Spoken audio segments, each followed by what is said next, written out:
we really haven't seen too many woes with these teams. Santorin's kind of the biggest woe right as IEM hit before the season started was really all that TSM had to work on. People thought that he might kind of just be in the back pocket of Bjergsen all the time. Santorin won't be something TSM needs to grow, but I think he grew a little bit faster than everybody thought he could. Yeah, an unfortunate tech issue. High spilled his drink on the keyboard, so jeez, classic mistake for the home game. Urgot is so sloppy. Yeah. God.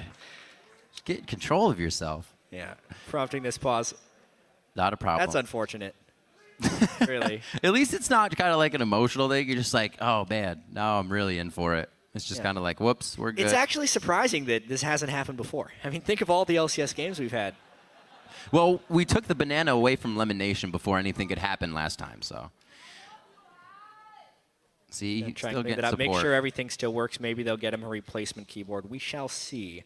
But honestly, are getting a replacement, yes. But yeah, we were talking about Santorin and how he has been helping the team. But looking at these teams, two of the only teams who saw 0 subs or changes throughout the split. So it's kind of no real surprise that they are the top 2 fighting for the finals. Yeah, Cloud9 no supports or subs in LCS play for 2 years now. Yeah, yeah. TSM, if they do a supporter substitution, it usually works out for them.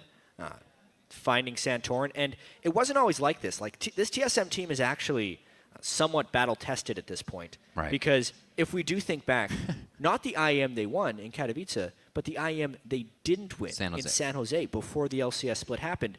Things weren't looking that great. Bjergsen was killed multiple times by Power of Evil. Right, this new guy. Bjergsen had lost it. They said Santorin was out jungled. He wasn't going to be able to do anything. Then they come into the LCS season and they pick right up after. They win IEM Katowice against Team WA in the final. To be honest, all of that did happen to now the second-place team in Europe. So, yeah, I know. And Unicorns of Love proved to be pretty good. Yeah, Unicorns of Love definitely came out strong. So they were showing what they had, and TSM just wasn't ready. But as we've said before, they do pride themselves on being able to fix these situations and come out on top. Yeah, and now we come back there we go. into High. He has to lane against the MVP Bjergsen here. It's been a pretty poor split for Cloud9, all things considered. But again, they find themselves sitting in the final. We look back, regular season, week 1 even. They were last place in the LCS. They're the only team to go 0-2 in week 1. Fighting back from that, they had to continually climb up the standings. They only got their bye in the last week of the regular season by beating the top 2 teams in the LCS consecutively. They got that seed. Then, in the semifinals, they were down 0-2.